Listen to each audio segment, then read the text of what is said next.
करते हैं आप लोग स्वस्थ होंगे, सुरक्षित होंगे और अपनी पढ़ाई निरंतर कर रहे होंगे।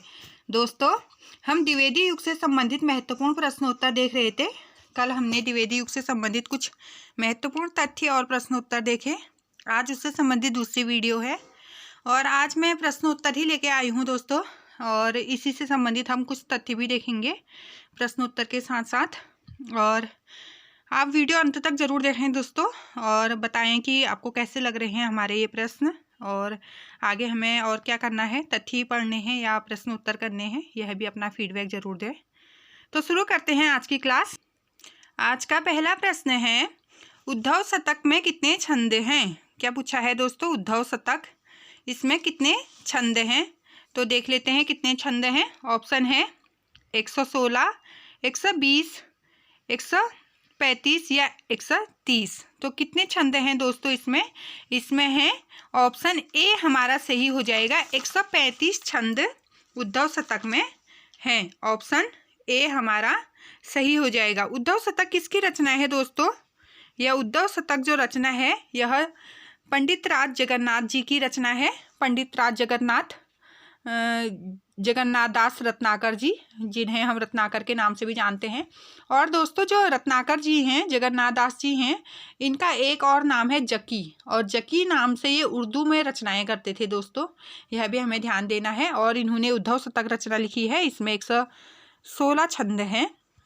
यह हमारा प्रश्न है। अगला है प्रश्न संख्या 2, वह हृदय नहीं पत्थर है जिसमें स्वदेश का प्यार नहीं। ठीक है दोस्तों, बहुत अच्छी पंक्ति है कि वह हृदय नहीं है बल्कि पत्थर है जिसमें स्वदेश का प्यार नहीं। यह काव्य पंक्ति किसकी है? तो किसकी है ये? ऑप्शन देखते हैं। मैथिली शरण गुप्त, गया प्रसाद शुक्ल स्नेही, माखनलाल चतुर्वेदी और राम नरेश त्रिपाठी। किसकी है दोस्तों? यह पंक्ति है गया प्रसाद शुक्ल स्नेही जी की पंक्ति है। और कल हमने देखा था कि इनका एक नाम त्रिशूल है, एक स्नेही है, और स्नेही नाम से ये श्रृंगारिक रचनाएं लिखते हैं, और जो इनका त्रिशूल नाम है, इससे ये राष्ट्रीय भावना से युक्त रचनाएं करते हैं। तो त्रिशूल नाम से लिखा है इन्होंने। यह हृदय नहीं पत्थर है इसमें जिसमें स्वदेश का प्यार नहीं।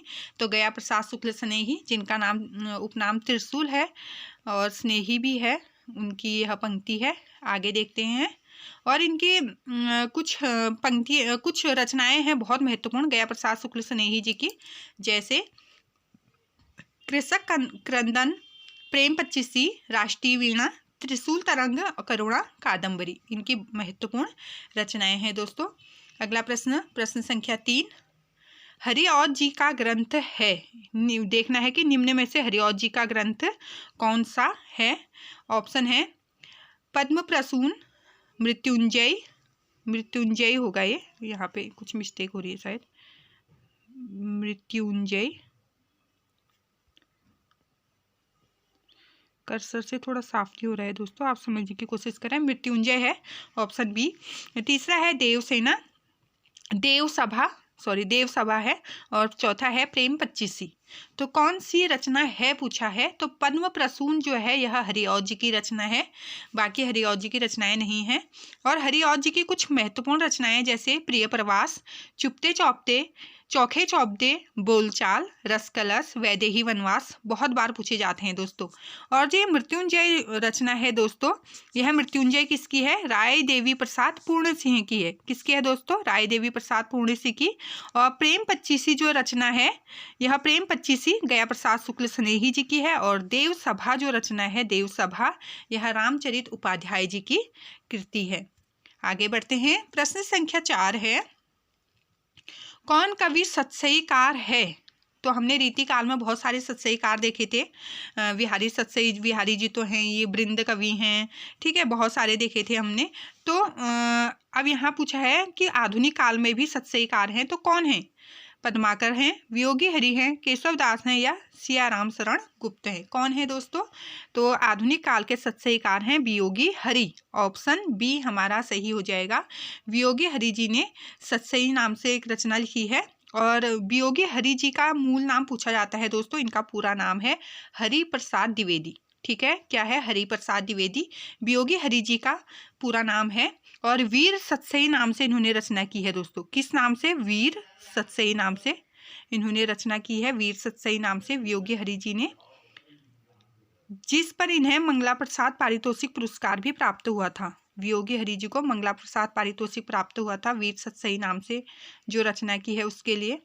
इनके प्रसिद्ध काव्य रचना है जैसे प्रेम शतक, प्रेमांजलि, वीणा, प्रेम पथिक, मेवाड़ केसरी, और गद्य काव्य भी लिखे हैं इन्होंने जैसे अंतरनाथ, तरंग, प्रार्थना, श्रद्धाकांड और पगली, इनके गद्य रचनाएं हैं। ठीक है दोस्तों, आगे बढ़ते हैं। अगला प्रश्न है हमारा प्रश्न संख्या 5। क्या लिखा है? पंक्ति दी है, कविता करके तुलसी न रसे, कविता लसी पा तुलसी की कला। आधुनिक, जब हम भक्ति काल पढ़ रहे थे तब भी मैं इस कथन को लाई थी। तुलसी जी के बारे में यह कथन किसका है? इतनी अच्छी कथन कि कविता करके तुलसी नहीं लसे बल्कि कविता लसी पा तुलसी की कला, बल्कि कविता ही क्या हो गई, तुलसी की ओर झुक गई है। ऐसा किसने कहा था? तो किसने कहा था? नाभादास, रत्नाकर, हरिऔध जी या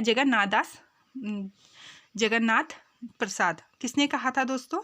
यह कहा था अयोध्या सिंह उपाध्याय हरिऔध जी ने कहा था कि कविता करके तुलसी न लसे, कविता लसी पा तुलसी की कला।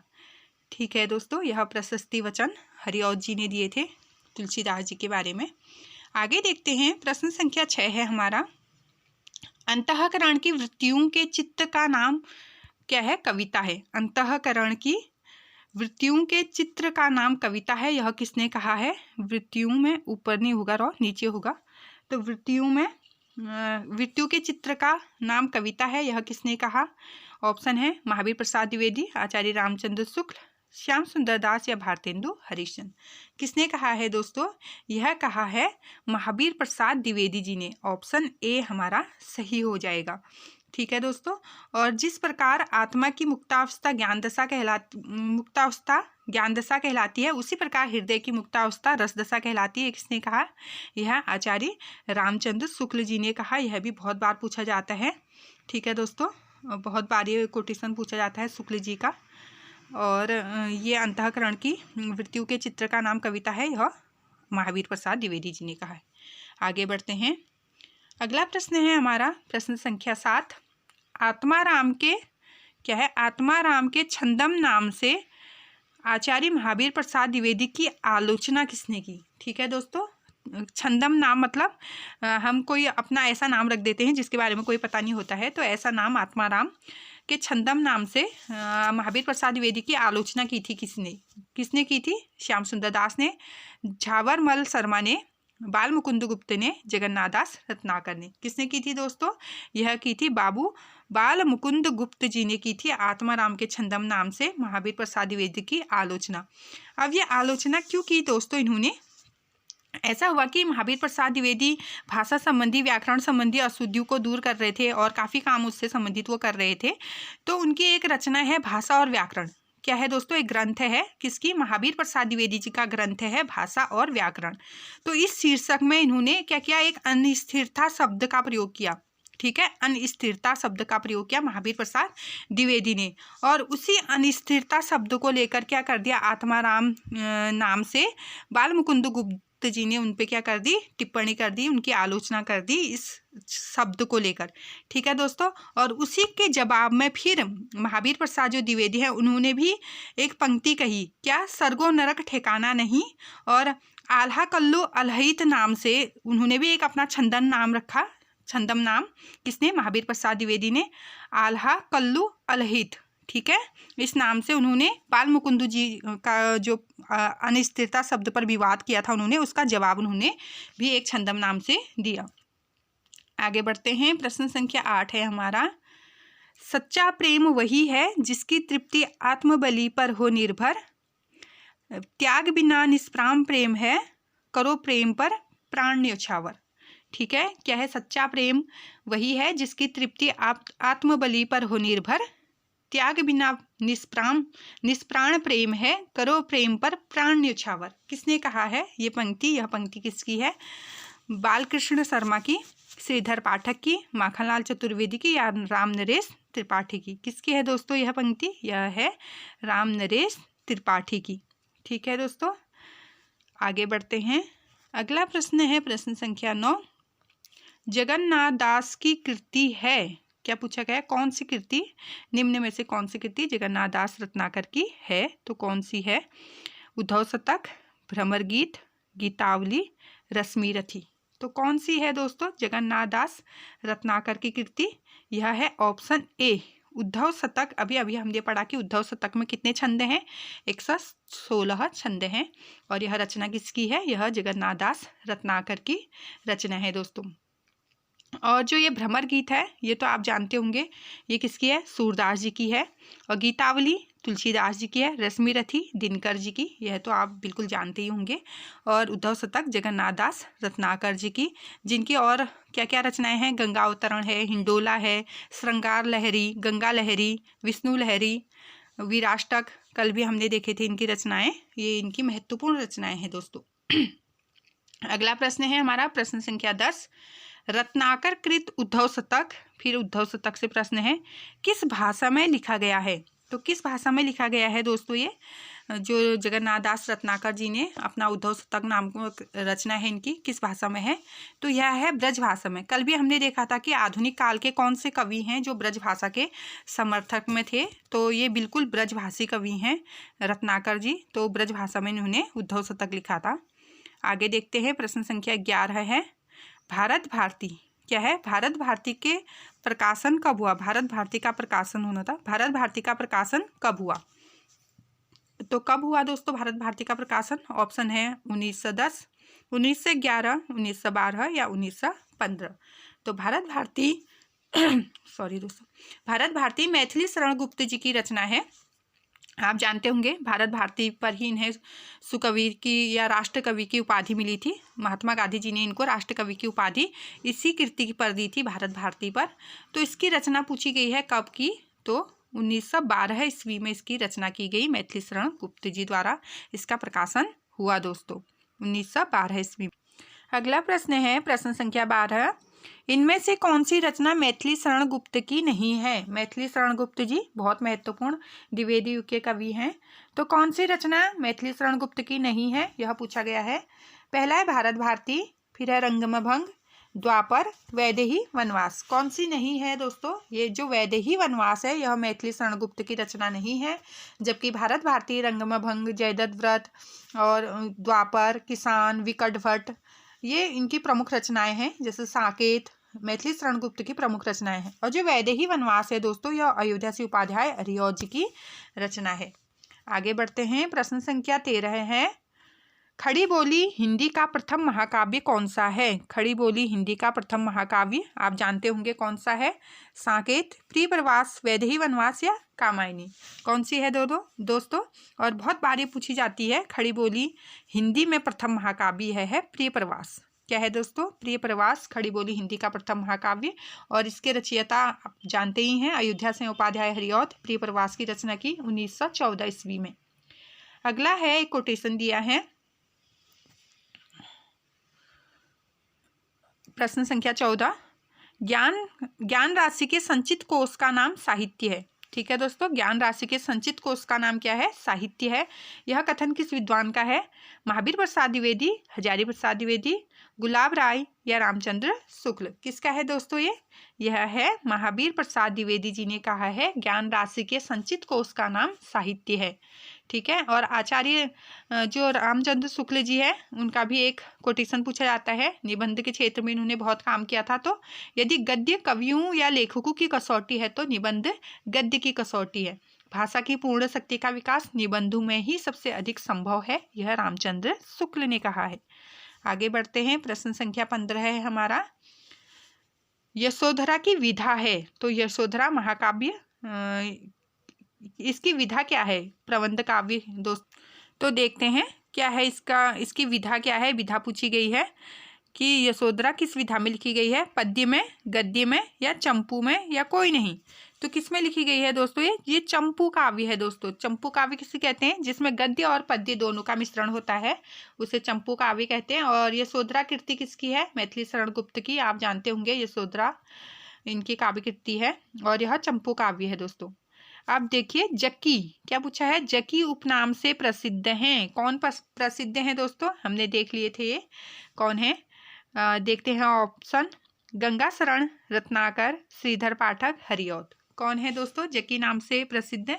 यह है जगन्नाथ दास रत्नाकर। जगन आ रहे हैं ना यहाँ से, तो मैंने ऐसे रिलेट किया था। जौ यहाँ भी जौ, जकी उपनाम से।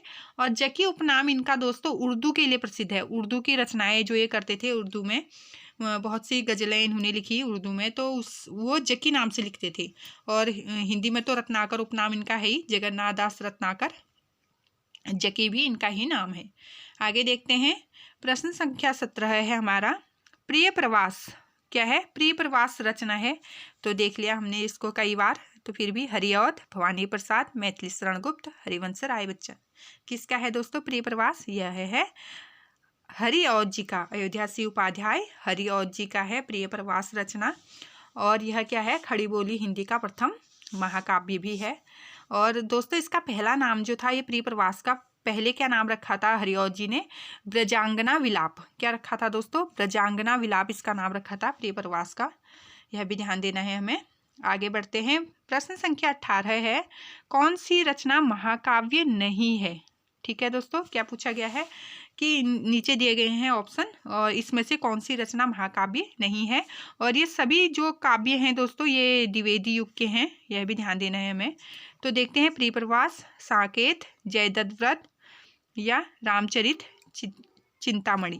रामचरित चिंतामणि, तो कौन सा इसमें से महाकाव्य नहीं है, वह देखना है। तो प्रिय प्रवास भी महाकाव्य है, हम जानते हैं।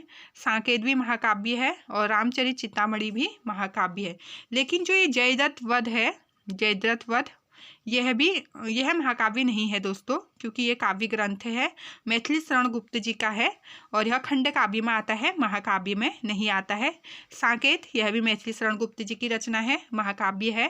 प्रिय प्रवास अयोध्या सिंह उपाध्याय हरिऔध जी का, यह भी महाकाव्य है, खड़ी बोली का प्रथम महाकाव्य। और रामचरित चिंतामणि जो है, यह रामचरित उपाध्याय जी ने लिखा, यह भी महाकाव्य है दोस्तों, तो यह ध्यान देना है हमें। अब देखते हैं हमारा प्रश्न संख्या 19। उठ जाग मुसाफिर भोर भई, अब रैन कहाँ जो सोवत है, किस अवधि सम्राट की रचना है? कितना अच्छा कहा है कि मुसाफिर क्यों सोए हो, अब तो भोर मतलब उजाला हो गया है, अब कहाँ सोने का वक्त है, अब क्यों सोए हो, ऐसा किसने कहा है? तो ऑप्शन देखते हैं हम, वंशीधर शुक्ल, अदम गोडवी, विश्वनाथ पाठक या विश्वनाथ त्रिपाठी। किसका है दोस्तों ये है वंशीधर शुक्ल ने।